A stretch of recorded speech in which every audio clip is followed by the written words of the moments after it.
Good morning. Let's go ahead and take a look at how we use a database. Um, Questions revolving around why use a database, and then what types of questions will provide real and usable answers. That's all about the questions that we're trying to ask a database.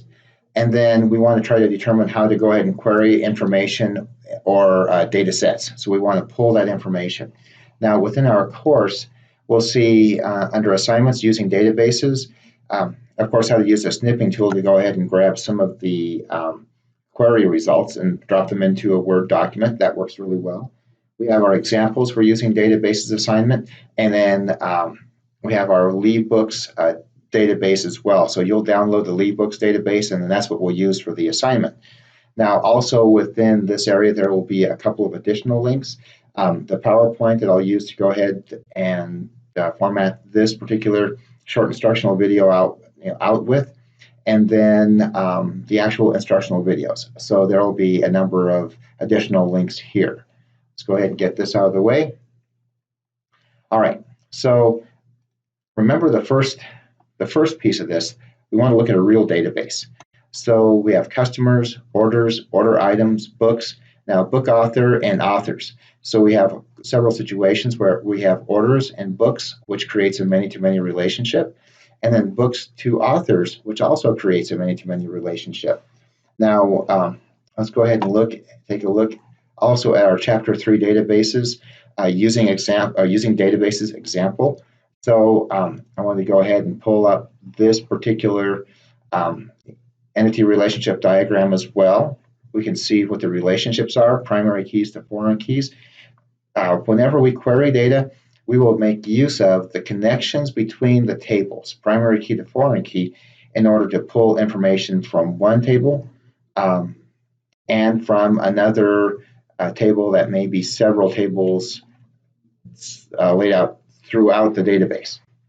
Okay, so with this, we want to go ahead and come back over to here.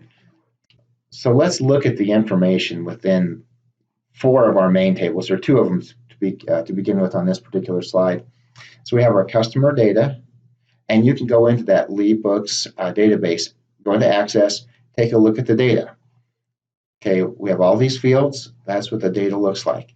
Now for orders, this is what the data looks like. We have order number, customer number, primary key to foreign key. That's the connecting piece. On the right side, and so in Access, what you'll see is this is the datasheet view, and then in Access, this is the design view. So there's a button at the top left-hand corner of your screen in Access that toggles between design view and datasheet view.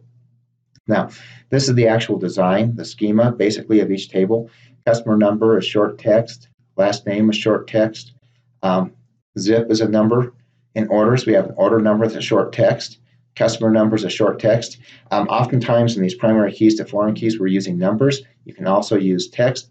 It just needs to be the same. Customer number to customer number, they need to be the same data type.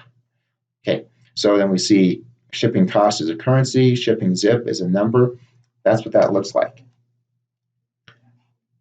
Also, we have order item and books. So order items looks like this. We have an order number, an item number. So the order number ties to orders, the item number ties to books. It's actually the ISBN number. And then so this is the datasheet view, the design view. With books, this is the datasheet view, and then the design view here. So we can see ISBN is a short text. We have titles, publication dates, discounts, categories. So that's what our 4 tables that we're going to work with looks like. Customers, orders, order items, and books. Okay, so now with that said, let's start taking a look at these examples. We have, scrolling down, example 1, using Access to list all records contained in the customer table. So let's do this. Go out, and when you're using Access, verify that you have data. Great idea. It's a great start. Let's do that. That way, when you select information, when you query information, if you don't get any results, if you verify the data first, you will know that you should. If you should and you didn't, you screwed up someplace. So we need to go back and take a look at that. So the steps to do this, step 1 is to create the query. Step 2, and we'll go through that in just a second. Step 2 is select the tables to query information from. In this case, we want to pull information from customer. And that's what that table looks like with the fields. The third step will be to select fields to display in the query. Now notice this says customer.star. The star means select every field that's in the table. And then query results.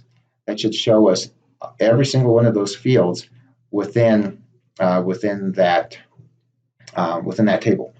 So if we bounce over here to Access, what we should see is we should be able to go to Create. This is to create the query, and we want to, once again, I'll scroll up. We want to list all records contained in the customer table. Now, if I go over to here, using Access to list all records contained in the customer table, this is verifying that data piece. That's that piece. Okay. Now, in Access, we'll do the query. So we will go ahead and use a query design.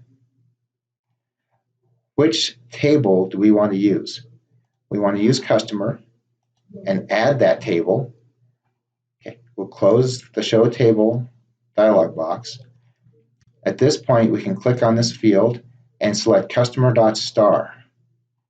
Now, at that point, we can go ahead and run our query. And that is our first query. So you can, at that point in time, right-click and then save the query and give it a title, like question 1, for instance. Okay, so that will start these series of videos. We'll go ahead and do the other 3 examples, the other 4 examples in the next video. So thank you very much.